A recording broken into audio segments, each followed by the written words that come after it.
It's once again time to ramble, Avis. All right, lay it on me. Do you have any topics today? No. You never have topics. One of these days you have to bring a topic. I brought a topic like 3 rambles ago. Did you? It's off topic. I feel like you invented a topic while we were rambling. And that's okay. Maybe. That's part of rambling. But you didn't actually come with like a planned topic. No. Okay. I did see today, going back to our should women have sex with their husbands discussion, somebody posted that women are more likely to have sex with a boyfriend than a husband. Not more likely, but because they fear the boyfriend will leave them. So they want to have sex with them. Like they make sure that they're having sex with their boyfriends so their boyfriends don't leave them. But once a man marries them, maybe that pressure is off. So the sex is really just a manipulative tool from the woman in that case? I mean, hopefully not, but it appears as though. In those cases where they're talking about that. Yeah. Yeah. So some women glad to have sex with the boyfriend, then they get married, not sex, not as frequent, not happening. Is that the premise? Yeah, that was the premise. Yeah. I'd say that's wrong. Yeah. You'd probably call that false advertising also. False advertising. Yeah. Yeah. Yeah, I'd say that's no good. I mean, sex is important in a marriage. Yeah. See what happens when I bring the topics. Well, it's kind of a continuation of a topic that we were already discussing. It is. But I saw it as kind of an interesting thing. Yeah. So the topic, because I know you're not gonna have a topic. Like I bring a topic. That's your part. That's my part. Yeah. So there's an account. Oh man, I hope I get the right account right. I think it's called Brooke. Brooke? Yeah. Like a girl's name, Brooke? Girl's name Brooke. Okay. And they basically were bringing up paternity. So, she was saying that her belief is that a paternity test should be required at birth for all births. Okay. Yeah. All right. Yeah. I've heard of this. Yeah. So what do we think about it? So basically, they do all the other stuff they do to the baby, once a baby's born. Yeah. Put it in a fry cooker. What do they still call that thing? A fry cooker? Fry warmer? A fry warmer? Yeah. Okay. We don't cook newborns. We don't cook. Yes, that's true. Yeah. That was I'm showing my ignorance here of the birthing process. But they do keep the baby warm. Yeah, they put it in warmer. a little thing with a warming light. Yeah, gotcha. Yeah. I mean, I guess they still do that. The last time I had a baby was 2 decades ago. Yeah. Yeah. We don't know. I mean, they could be doing it completely different now. Probably not, but potentially. Yeah. So anyways, but as part of whatever the newborn stuff is, should paternity test be part of that? What do you think about that?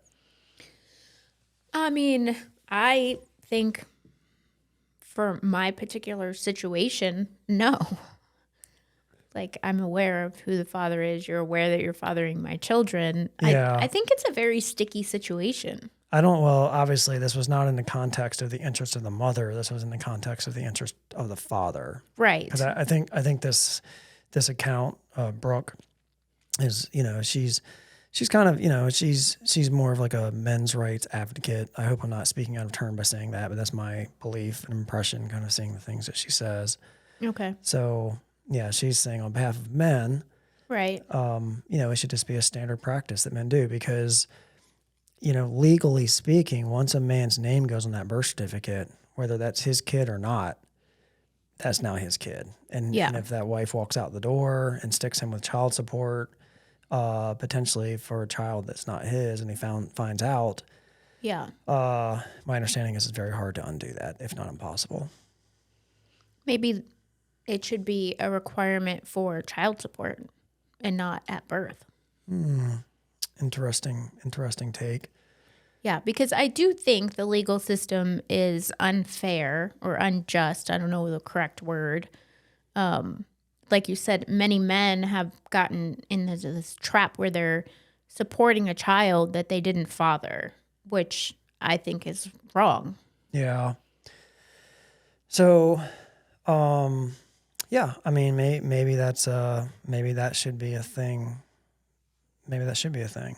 I mean, Maybe in all of these divorce cases, maybe that's a requirement is, DNA test for any children. yeah. I It, mean, it it doesn't solve the problem of maybe a father potentially raising a child that's not his unknowingly. yeah. Um, Well, I think that if men were arguing with your point of view that no, it's not necessary, um, you know, they would they would say, well, "What are you afraid of?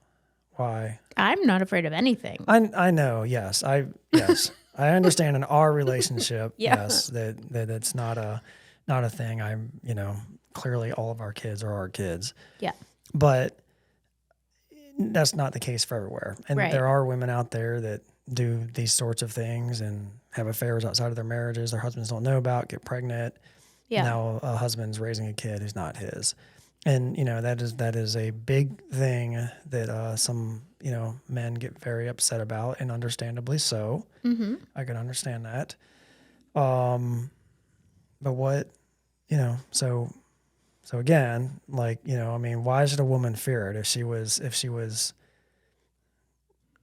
Yeah. I don't know. I just think, why should a woman fear it? Yeah. True. But should it be required? Was your question.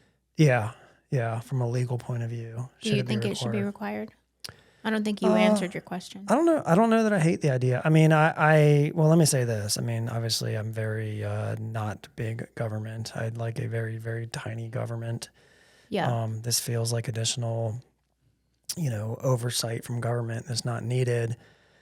But it's a product of government itself because government has set up the legal processes that now allow men to be on the hook financially for children that aren't theirs. So this is just kind of a fixing of an issue that government potentially already created. Sure. All right. I changed my answer. Sure. I'm okay with it. You're okay with it? Yeah. Yeah. So it's kind of a fix to a problem that government created. Yeah, let's go ahead and make it required at birth. DNA testing. Yeah. Sure. Okay. All right. So good. I guess, I don't know, good. We didn't solve anything here for the world, No. but we're both kind of coming around to seeing it the same way.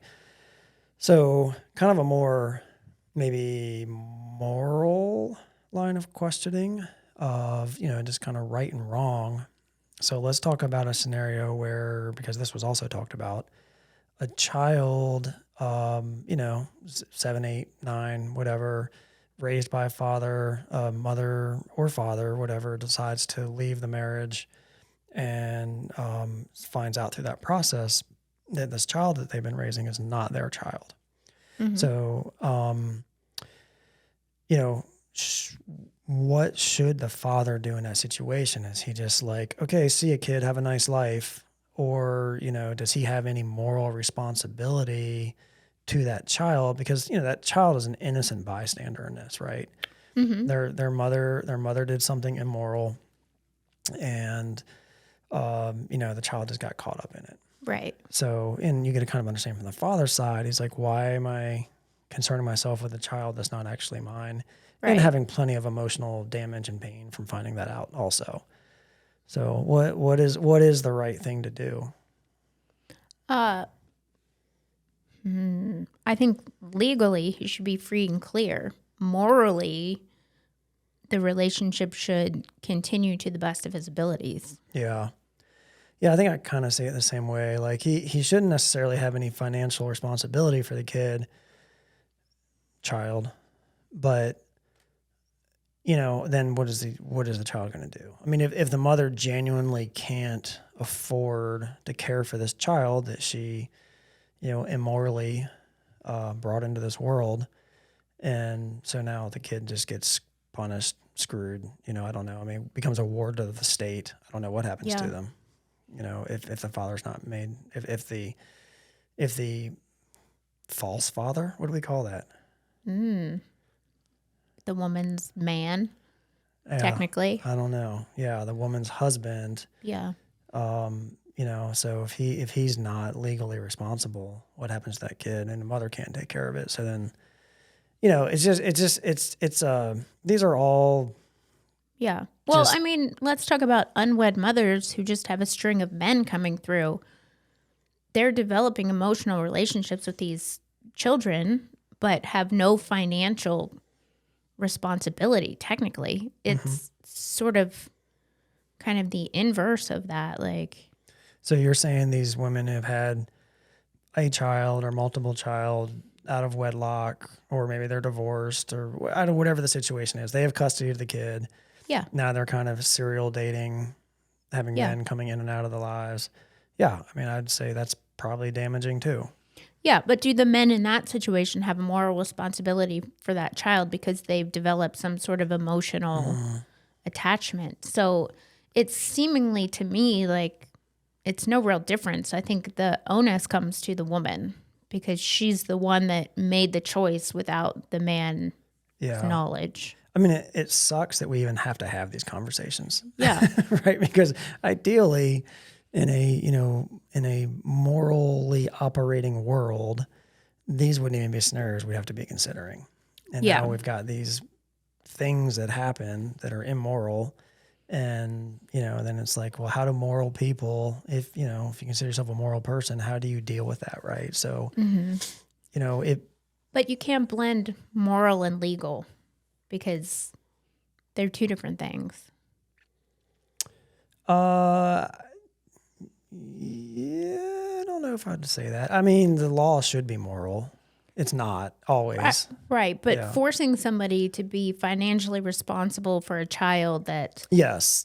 I would say that definitely has a feeling of immorality to it. yeah, That, you're the state is going to force you to take care of a child financially that really is no blood relation to you at all. right, In some ways, it's kind of like what could be any kid off the street in the States. Like, now you have to take care of this kid. right, Yeah. But it's not really the emotional, moral, sure, reality of it, right? Because if you yeah, did live with this child for some period of time, and it's it's not the kid's fault, and it's yeah, I but don't know. So let me ask this question. trying to So figure out. Okay, if there was a kid and you're just walking down the street and you see a kid in distress, right, needs some kind of help. Like, I don't think any, you know, buddy with decent morals is going to just walk by that kid and leave them to suffer or whatever's happening, right? You're going to step in and you're going to try to lend a hand and help them. yes, but your So assumption at that moment is that it's very it's temporary. very temporary. Like you're Yeah. helping them to find help. You're not Right. helping them. I mean, they're, what you're talking about maybe is taking somebody in, like you're not a halfway house. What is it called when you help children transition? Like you're their temporary home going to their adoptive home. Yeah, it's it does have a name. I It's can't think of it. I can't either. It's I mean, outside of that, we know people fostering. fostering, yes. Yeah. But we know people who've had a parent say, it's been nice, kid, but I don't want to pay for you the rest of my life, right? Well, it happened to me. Yeah. I wasn't sure if we were admitting that. But not Yeah. once, but twice you've had. Yeah, not for the same reasoning. No, right? Like but like my mother, it was my father. Yeah, yes, yeah, but even still, so like now you take, and also your adoptive father. yeah, yeah, Right. yeah. I don't know if I want to go down that whole story or not, but yeah, Yeah. I mean, yes. So I did have something kind of somewhat similar happen to me, but it was actually my father. It wasn't this exact situation. Yeah, Yeah, but all I'm saying is like even if it's not that same situation, parents still just walk away sometimes. yeah, I mean, arguably my mother, yeah. so is it so much different for somebody who didn't father the child to be like, yeah, it kind of sucks for you, kid, that you have this terrible mom, but I'm out. Yeah. I don't know. Again, difficult questions we shouldn't have anybody try to Yeah. answer.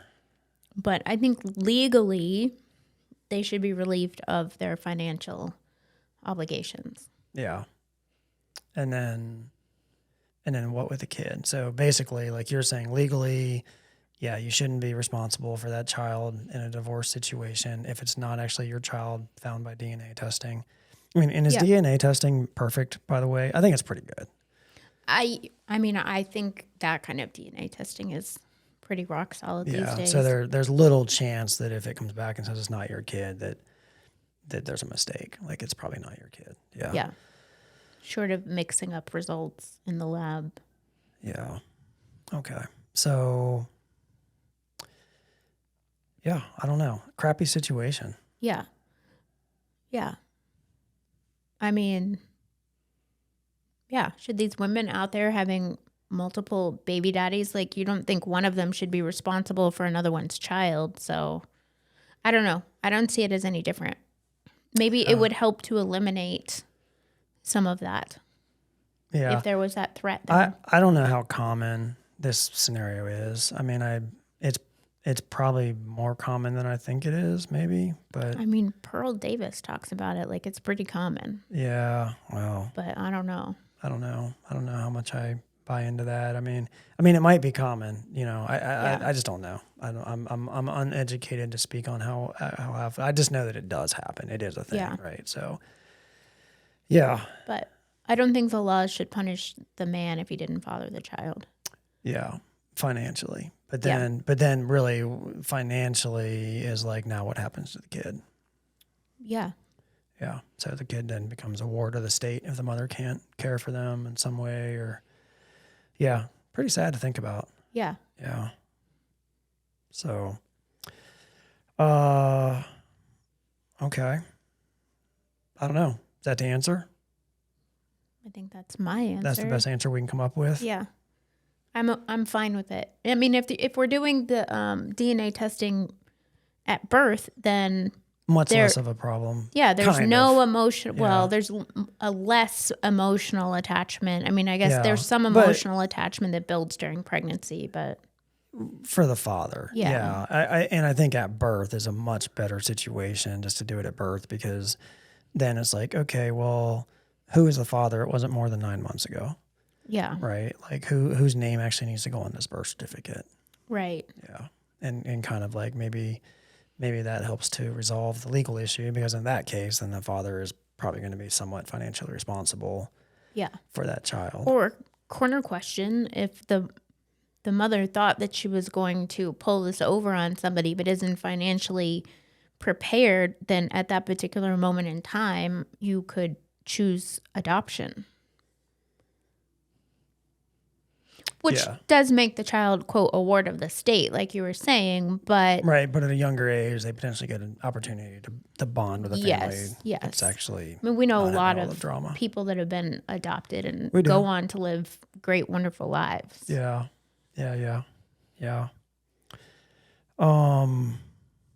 Okay, so I think in conclusion, I feel We- like we are solving problems. we're solving problems. Yeah. Yeah, somehow we got to make it happen. So paternity test mandatory at birth. Sure. And then if for some reason that's not applicable or wasn't done or something, and then when a divorce occurs and there are children under age where child support might be involved, also mandatory paternity test, Mm-hmm. and absolving the father, the supposed father, of any financial responsibility of the children in that case. Right. Yeah. Yeah, not doing anything with alimony. No. But yeah, and that's the worst case scenario, because now the child is like older and now has no dad. I mean, hopefully in that situation, what would happen with the father, if he's financially absolved from having to care for this child, he at least still voluntarily may want to stay in that child's life just to get them direction, and because Yeah. unless the child's real father steps in or something, like, I don't know. Yeah. I don't know what those scenarios Well, are. I think then, yeah, you're left to more of like a stepfather type situation where you get to pick and choose. Yeah. I hate that we're having to have this conversation. Like, people are awful. Yeah. Yeah. Don't be awful, people. Yeah. Yeah. Use your powers for good. Don't do awful things to each other. Yeah. All right. Wait, what else? I mean, what else can we talk about? I feel like we solved the world's problem with that one. Yeah. Done. Dusted. Moving on. Yeah, I don't know. I don't know what else is what's happening on Twitter. This was like a carryover from yesterday or something I was talking about that I saw. Ooh, I mean, if it lasts more than 5 minutes, it's got to be a thing on Twitter. Yeah, you and I did attempt to kind of listen to a space last night that was a topic of men. I can't remember what it was. We were tired. We were like in bed. I was exhausted. You were exhausted. I think you fell asleep about like halfway through, and I tried to Probably. listen for a little longer, and then that was it. But I know that they were talking about men's addictions to porn and the women having sex with their men again. Oh yeah, right. It was the whole sex topic. That's right. Yeah. Saying that women should have sex with their husbands, and then there was a guy who I don't know who this guy is, but he's some sort of men's, or claims to be some sort of men's mentor. You know, kind of helping men get out of addictions they may have, and just learning how to kind of be better men. And I think he was almost, I think by his own admission, he said he was kind of arguing more for the woman's side. And then the lady, again, I don't know her name. It's the feminist misogynist, was the other person hosting the space. And she was arguing more for the men's side. Yeah. Yeah. I know one of the things I heard her say that had an impact was she doesn't think it should always be like big dates. She advocates for like coffee dates or drives or picnics, so that you can, her stance was with those kinds of dates, you can focus more on connecting in relationship versus like an expensive dinner or. And this was in the context of kind of getting your wife to want to have sex with you. I don't know if that was the point of it, but just because yes, they talked about sex, but then they were also just talking about generalized relationships and connection being important for men to not be going over to porn because they're having a connection with their wives. Yeah. Yeah, I feel like it's all kind of the same thing you and I were talking about, I think, on our last podcast, which is like if there's something sexually dysfunctional in your relationship, that's not actually the problem. It's something else. Something is underlying it. Yeah. It may mean having to have some hard discussions. Yeah. And I think, as we like to say, have the hard discussions. Yeah. Like, is it easier to have the hard discussions in, kind of a brief maybe period of hurt feelings or, then whatever emotional carnage comes out of that, but then for things to get better? Or is it better just to avoid it, and maybe you end in divorce and have even bigger problems? And, we would say talk about the hard stuff. Yeah. And they talked about that. And one of the things that the man brought up that I thought was a key point was he talked about really like being the man, like being the person that your wife could lean into and being the stronger, like just demonstrating that you're the stronger of the two. And how women will, if they're feeling unsure, will sometimes subconsciously like test their man. Oh, the shit test? Oh yeah, the shit test. Yeah. Like, oh, don't you're gonna curse. I don't like it when you curse. Oh, but he was like, oh, I'm just repeating you, sir.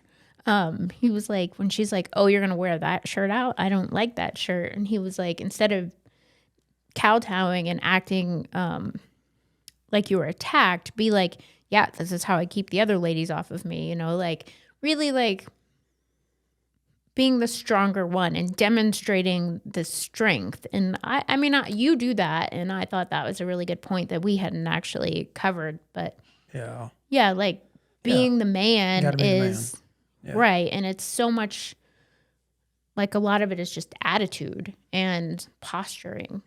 Yeah. And I think it's like men don't have great examples of that. Right. Yeah. So I think that's kind of what this gosh, I wish I could remember his name. I apologize that I can't, but that's kind of, I think, what his passion is trying to teach other men to, kind of learn how to be that. Yeah. Yeah. Yeah. But I thought that, that was a good point. Like I said, that we hadn't really covered, being the man. It's important to the relationship. Yeah. There's what I like to refer to as the natural order. I mean, there's God's design, men are men, women are women. And, you're welcome to try to, swim outside of those lanes, but it's not going to be easy. It's going to be easier if you stay in the lane, right? So kind of do what you were meant to do in the natural design, right? That's what I would say. I know plenty of people would disagree with that, but that's how we think about it. Mm-hmm. Yeah. Yeah. But I did enjoy the discussion, the parts I was able to concentrate on. Yeah.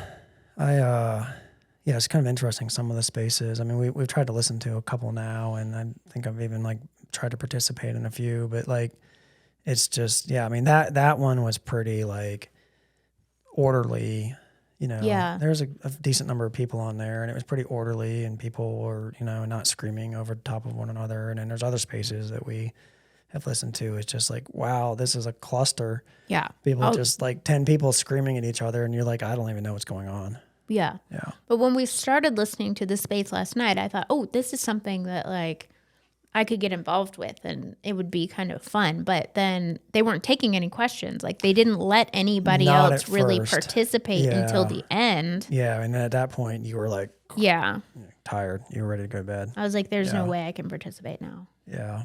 Well, maybe we'll find something to join in on. Yeah. Some more. Maybe we'll host some. I don't know if anybody will show up. I don't even know what we'll talk about. No. Yeah. Maybe Nobody we'll have to ever do knows. We'll have to do a live space like this. Who knows what we would talk about? Yeah. Literally, who knows? Who knows? We don't know a lot of times. You definitely never don't know. Yeah. I know. I should mention that. When we're coming in here and having these discussions, these are not we haven't talked about this at all.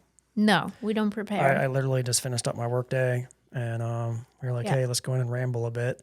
Yeah. And I like to be surprised. Yeah. Leads to saying stupid things, but that's okay.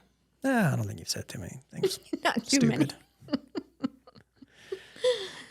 My mic setup's a little wonky today. I moved my table and mic stand around, and now I keep bumping it. Hopefully, it's not coming over the thing. I'm not hearing it in my headphones, but yeah, okay. I might have made a little mistake here in my trying to fix something that wasn't broken. Yeah, it's hard. Yeah. All right. So we've been rambling almost 30 minutes here. Any other topics, or are we making this a shorter topics? One? I don't know I never have topics. I don't know why I'm pretending to think. Yeah, I keep finding us we need to. I feel like we keep going into these same topics that are very related. I mean, I was just about to say something about there were some posts going around today about gun control, and how passionate I am about that topic. And yeah, I mean, I could talk about that, but I just feel like every podcast we're sex, marriage, gun control. I don't know. I mean, these are the things we talk about. These are things that we talk about. Yeah, I'd like to find some other stuff to talk about. I don't really know what that is. All right. Well, maybe we just call this a short one. It's okay. There's no time, right? I mean, we do whatever we want. Yeah, we make the rules. We're making the rules here. So maybe we just call this a little under 30-minute one. A little under 30-minute mini ramble. Yeah, I think that's probably going to be the format here, because I think we mentioned before, we're going to be doing some traveling. Yeah. For several weeks, and we're going to try to do this. It's going to be interesting. We don't really know what it's going to look like. I have some other folks that are going to be traveling with us. I don't know if we'll invite them to participate, or if we'll just kind of go off in a corner and do this on our own. I don't know. Maybe we'll be I don't feel like doing it at all. We'll see you guys when we get back. I don't know. Yeah. I don't know. We'll see. But yeah. One thing is for sure, I won't look this put together. You won't look this put together. No. Yeah, because we're doing a lot of camping. Or this is kind of an outdoorsy trip. Doing a lot of hiking, camping. Yeah, that's okay. All right. Well, thanks for joining us. And I guess we'll see you on the next one. I don't know if that'll be here or it'll probably be here. I think we got a couple days till we're leaving. We'll probably ramble one more time here At least before we hit the road. So we'll see you again in a day or two. Bye.